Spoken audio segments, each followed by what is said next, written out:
Welcome to the Shout Out with Sage show. Shout Out with Sage. Shout me out. And that's all I got to say. So shout out and let's go. Hi, everyone. This is Dream and Hub Radio. I am Sage Stevens, the host of Shout Out with Sage. And my guest today is a comedian and an actor. He frequently performs at the Hollywood Improv, the Comedy Store, Laugh Factory, the Shindig Show, and his film and TV credits include Dolemite Is My Name, Straight Outta Compton, American Gangster, and many, many more. And I want to welcome to the show today, JAMARIO McCLAIN. Hello, how are you? Thanks for being here. Hey, Sage. Yeah, thanks for having me. Thanks. How did you end up getting into comedy? I was just a badass kid growing up with 5 sisters. I was the only boy. I used to get in trouble a lot. I was always just doing little things like trying to get attention. And I did a talent show in 5th grade where I dressed up as an old man. Me and 2 of my friends, we were like old men. And I think that was my first time getting a feel of making everybody laugh on stage. And like not just the kids, but the teachers were laughing. So back then I didn't realize I wanted to be a comedian, but I knew I liked that feeling of, making people laugh and people talking about it after. So you felt that energy and everything? Yeah, like just being on stage and performing, and, it was fun though. We just did a little skit and it was like, we were just literally we had our pants all the way up like high waters and, we were like, what, 10 years old? And we were old men. We were 3 old men. Very cool. And you are from LA, correct? Yes. Yeah, I'm from LA. I'm from SoCal, born in Inglewood. Okay. And so was your family supportive of you coming into comedy? Like how did that happen? Yeah, like as long as because I graduated college and I played football in college and I had dreams of trying to make it to NFL. I didn't. Obviously that's a dream deferred, but my parents, as long as I finished college, they were supportive no matter what I pursued. And then I went to college in Arkansas, and if you ever want to feel like you want to go back in time, yeah, you should go to the state of Arkansas because it just goes slower. And it was a dry county where my college was at.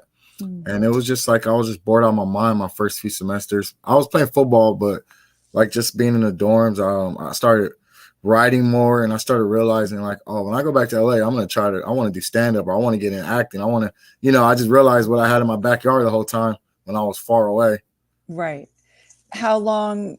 So you came back to LA, you started comedy right away, or how? No, actually, I came back. I graduated in the winter of 2008. And then I guess I just went a whole year. I took an internship because I got my degree in communications. I wanted to get into like sports broadcasting. But I basically, I took an internship at Power 106 radio station, and it was a cool experience. But I just basically, I went a year after graduating. I came back home, but also had a baby. I had a 2-year-old at that time. So I was like little odd jobs, and a year went by, and then I started doing stand-up in the winter of December of 2009. So I was out here for a year when I moved back before I started doing stand-up. And how does that work, like getting into stand-up? Do you audition? How do you get? It's crazy. It's like it's a lot easier now because of the internet. But I didn't even know about open mics. I found a show on Craigslist. I found a show. I got my first show ever performing was a book show. I didn't get paid, but it wasn't an open mic. It was literally a book show. Okay. And it was it was at a barber shop in downtown LA, like up the street from Skid Row. But it was cool. Like I had like some of my family came, I brought up like 5 or 6 people came out. But it was like, like I said, it was regular audience members. So I didn't know what an open mic was. And I did good the first time. People didn't believe it was my first time. So I realized I was like, oh, this is pretty cool. I could do this. If I would have bombed or did horrible the first time, I probably would have gave up and not pursued it. But yeah, that was my first time. And then I started figuring out like they have open mics. I met a comedian on that first show. His name's Rick Glassman. He was on a TV show called Undateable, and he has a podcast. He's a Comedy Store regular, but he told me about the Comedy Store, and then basically told me about an open mic up there, and then kind of I figured it out. Like, you know, they have open mics, and just, you know, you just have to be willing to do it like every night as much as you can when you're new. Just to hone your craft and learn. Yeah, you just figuring it out. You just want to do it. You don't know no better. You're doing it for free. You're doing free shows. You're doing bringer shows. The bringer shows is a show like where you have to bring people to perform. A lot of comedians, especially like veteran comedians, they don't like those kind of shows. Those shows are like, there's certain bookers that do those type of shows. And I feel like if you're a comedian, you should be promoting every show you're on. But yeah, obviously when you get to a point, when you could bring people that buy tickets, yeah, you're making money. But if you're getting people, you're getting your friends and family to come see you, and you're new and you suck, but they're spending money and you have to go parking, and it's just like, you know, it's kind of it's a weird energy, you know.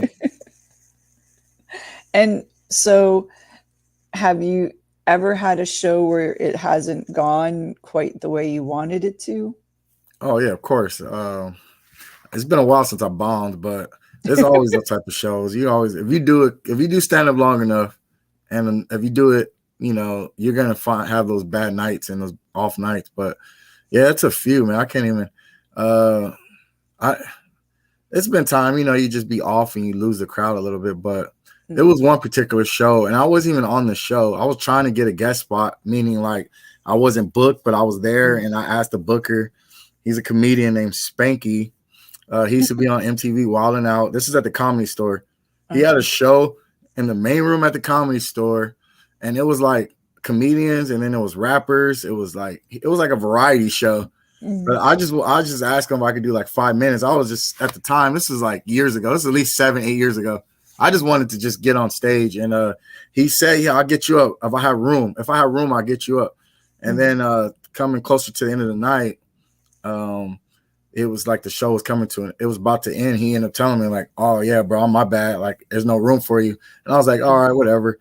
And then at the moment, it was like a singer or rapper on the stage, and then he was gonna get one more comedian to go after that rapper, and that comedian was a comedian by the name of Brian Moses. He started the roast battle at the Comedy Store, so he's like the host and the producer of that show. So this is before the roast battle. This is years ago, and then Moses was like, "Do you want to just go with me and we'll just act like we're rappers?" And yeah, I know. And this is me just being hungry for stage time like an idiot. I was like, "Yeah, I'll go with you." Sure. So never did improv or nothing like that. And yeah, we basically went up there and we got like booed off the stage. But mind you, that type of show, it was like people there for the music acts. It was just like it was a different type of show. But I always consider that like bombing to me is like when you get booed, like the Apollo, where they like take you off the stage. I feel like that's real bombing. If they're just not laughing, and then it's like you're still up there, they're still listening to you. But basically, that I don't know. Moses probably remember that night, but it was basically like the only time I ever felt like I just wanted to go and hide under a rock. Right. Is feeding off the crowd, like, does that help you? Do you do a lot of improvisation? Like, what is your comedy about? My comedy is about myself. I just talk about me. Now, my comedy is my life experiences. It's about things I've been through. I talk about my kids. I have a 15-year-old and I have a 9-year-old. I have a big family. Like I said, I have 5 sisters. Just growing up, you know, my household was always crazy. But the crowd work stuff, I do a lot of that when I'm like hosting. And that's some of the stuff that's kind of it's like improv, or whatever you want to call like riffing, or it's like on the moment stuff. I'm talking about in the moment how a person look or what they're doing, or if I ask them a question or whatever they answer back. But a lot of that stuff is like, you do that, the more you do it, the better you get at like doing crowd work. Like some people are great at it, some people suck at it and they stay away from it. But I like doing it. I feel like my crowd work, a lot of my stuff where I'm like shooting from the hip, it's literally fresh off my mind. A lot of the times it works. But that's the problem. I don't remember. If I don't record myself, I don't remember what I said. So yeah, a lot of it's like wasted material. Right. You said something that was like great, but you're not going to remember it once you're done. Because it's not part of my regular set. Right. You also act. How did that come about for you? I don't know. So in LA, there's a lot of people that come out to LA to break into acting, and there's a lot of actors that end up becoming comedians. I don't know if they're agents. A lot of people tell me, yeah, you should try stand up, but I'm like a comedian that just started doing acting. I'm gonna consider myself an actor, even though I do act, and I'm in the Screen Actors Guild and all that. Right. But I'm a comedian first. Like I'm not. You won't see me and Denzel going out anytime soon. I'm not up to that level. But you're not going to be competing for the same roles. Is that what you're saying? Like, until it happens. I'm more of right now I'm in the typecast characters playing drug dealers and gang members and inmates. And I can do accents too. I am very happy to be here. I am from Nigeria. Like I could do different accents. I have range. I'm like Don Cheeto. I could do accents. That's a skill. Not everyone has that skill. Accents can be hard. So. Oh yeah, definitely, Governor. I'm not saying that. Awesome. You're hired. What would your biggest advice be for someone that was thinking of coming to LA to be a comedian? My advice would be for them not to come to LA. It's already too many comedians here. To just stay home. Now, I would say that if they want to do it, it's definitely a lifestyle. You want to force yourself to get up on stage as much as possible, especially if you're new, because you have to see what works and what don't work. You got to make mistakes. You got to figure out where the good shows and stages are and where the sucky ones are at to avoid, or where the sucky people are at and bookers and avoid. You have to go out there and find those and make those mistakes and go through those trial and error stuff. Trial and error, exactly. Yeah. And you figure out who is in your best interest, or someone that could help you further away, or you get mentorship. Find someone that you could go up under, but you don't want to be like. I would say hit up the open mics and get better. Like you don't want to be trying to and be impressing if you're new, and you don't want, like, people see you and they bomb. Like I don't know, like Rita, the manager at the Improv. Like you don't want Rita. You don't want her to see you bomb a bunch of times, and that's all she's gonna remember you. Like you want to get up and be in front of her when you know you're ready and you're confident and you have funny material. But like when you're just like starting off and you barely have 5 minutes of material, yeah, I would say like stay away from the clubs, go to open mics, but mostly go to every open mic you can. But yeah, you're like don't try to like be like ask I don't know, you run into Dane Cook and ask if you can open for him. Like I don't think that's a good idea, If you only have 5 minutes. How many minutes do you need? Like so when you're new, usually the MC or host of a show, they do like 10 minutes up top. They do the announcements. So if you're new and you work at a club, they'll have you probably host or do a cold open, and that's only like 5 minutes. That's usually for people like that work at the clubs. But yeah, when you're featuring, you got to be able to do at least 20 to 30 minutes. Wow. More than likely 30, like as a feature. And then obviously a headliner is usually 45 minutes to an hour. And in LA, it's like a showcase city. So it's a lot of like headliners in LA only do like 20, 30 minutes. Like it's just different in LA. Like, you're going to do a lot of showcase. You're going to do shows where it's a lot of comedians on the lineup. And you're going to basically do like 7 to 10 minutes on those shows. But yeah, as I say, you got to get on stage as much as possible to build up your stage time. Right. Get that confidence. Yeah, because some people that they put out a special. Let's say they've been doing stand-up 6 years and they record a hour or 30 minutes. Yeah, you're on stage for that long, but is it funny the whole time? You're just up there doing a TED talk, Basically. Sorry, you're not doing a TED talk. Yeah, that's what it turns into though. So what's the difference between LA and then I guess like some of the other cities that you go to? Well, all I know is LA. I performed in Hawaii. I performed in Alaska. I performed in Texas, Vegas, obviously, Reno. I performed in Virginia, Florida, Atlanta. I've never been in New York, but I just know that every city, especially the bigger cities, they all have comedy scenes, and some are probably more supportive than others. Like I heard I performed in Oakland, San Francisco a few times, but I never really went up there like that, where I heard it's very supportive up there. I heard Atlanta is very supportive. New York is a lot of shows. You could get on stage a lot in New York. I haven't been yet. But I think it's no matter where you go, if you're funny and you've been doing it long enough, I feel like you should be able to hold your own no matter where you're at. That's why I feel like your funny should travel well. Your funny should travel well. It's a good line. Are other comedians supportive? Is there competition? Like how is that?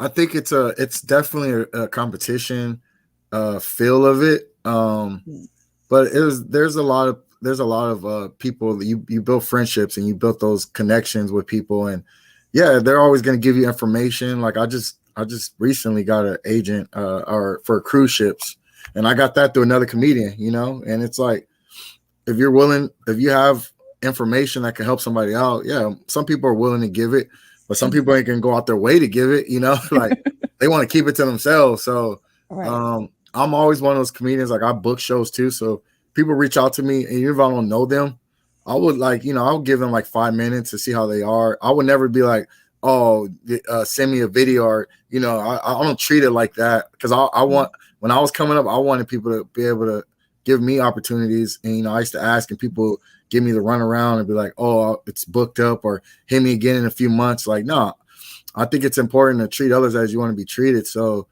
for my philosophy, when it comes with me, if anybody asks me for any information, I have it, I'm gonna give it to them. If they ask me for stage time, if I have it, I'm gonna give it to them. Right. Yeah, you might not give them 20 minutes, but you'll give them. Yeah. Especially if they're new, I don't know them. Yeah, but if it's like people I know that they proven, I know they're working comedians. Yeah, I'll book them and pay them. Right. Well, because how can you get better if you're not going up on stage, right? Exactly. And I was never one of the people that practiced in the mirror. I never ever in my life practiced a set in the mirror. Good to know. What's the difference between being a comedian and being an actor?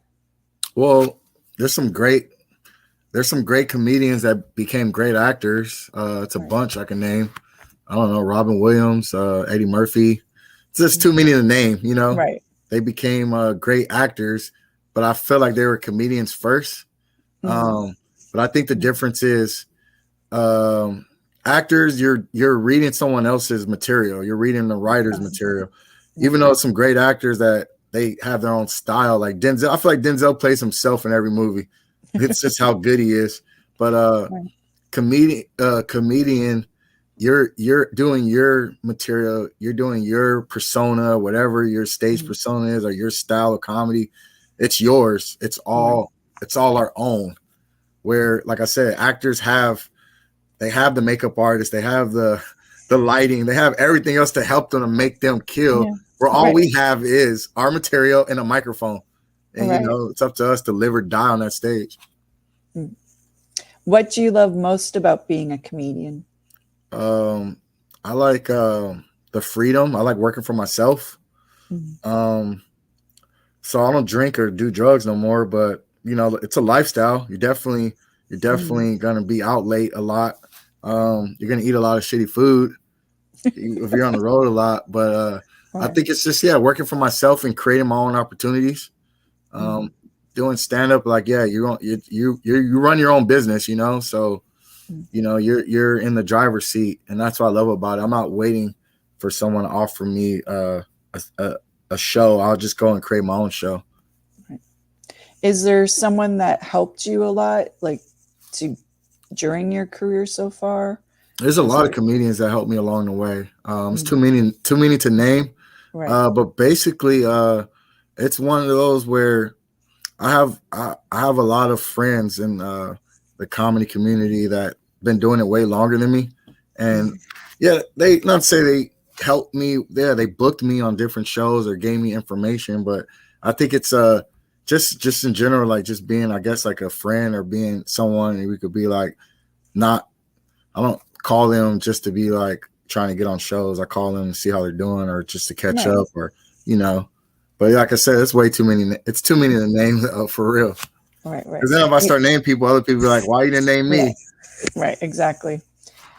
What do you dislike the most about the business? All right. So, in general,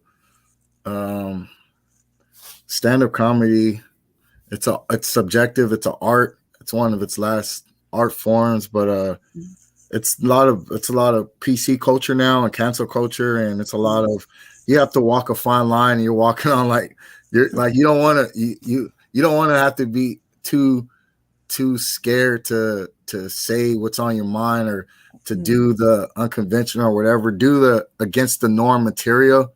I feel like I'm one of those people like, yeah, if it's a white comedian on stage saying the N-word and being racist, hey, that shit better be funny. I'm not going to be mad because you're saying it. I'm saying make it funny. So as long as whatever topic you're using or choosing to talk about, I just say as long as it's funny or thought-provoking or whatever. Yeah, so that in the business right now, yeah, it's kind of sucked that you can't just be free and talk about whatever you want because you'll get canceled. Literally, like you'll get canceled. It better be funny, you know, especially if you have a big enough following. You'll lose your deals, whatever agents you have, or just by saying the wrong thing. So some people are walking that fine line. Right. For me, I think that's what comedians are supposed to do, though. They're supposed to make you think. They're supposed to provoke conversation. They're supposed to talk about things that you don't want to talk about and that aren't politically correct. That's what a comedian's supposed to do. So right.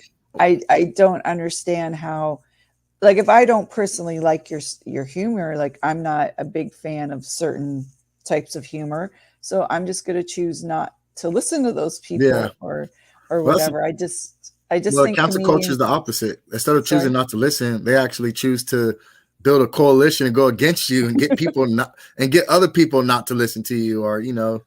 But Dave Chappelle still, like, he's one of the greatest ones right now that's working, and he worked that fine line where he's not really connected with no TV shows no more, nothing. He can't get canceled.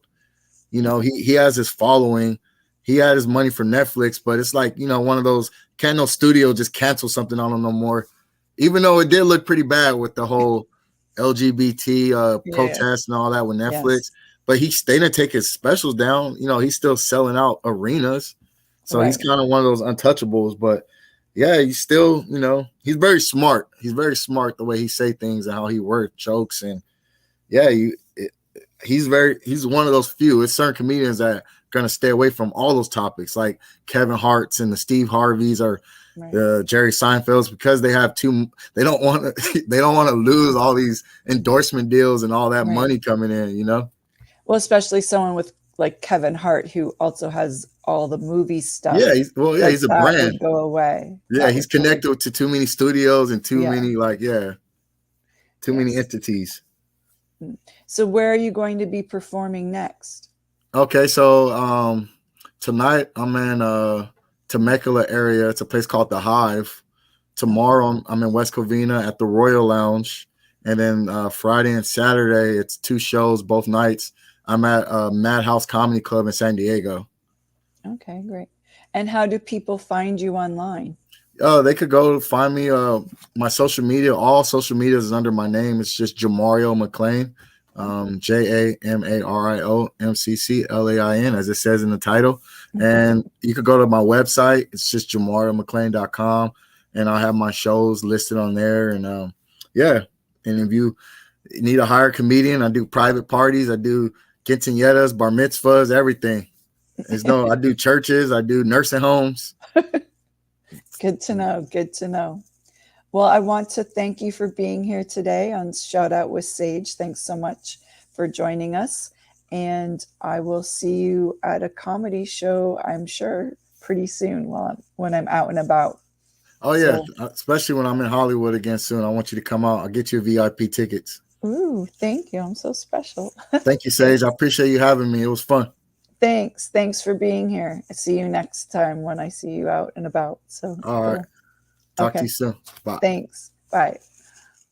Thanks everyone for joining us today on Stream and Hub Radio. I'm Sage Stevens, and this is Shout Out with Sage. See you next Wednesday at 4. Bye everyone.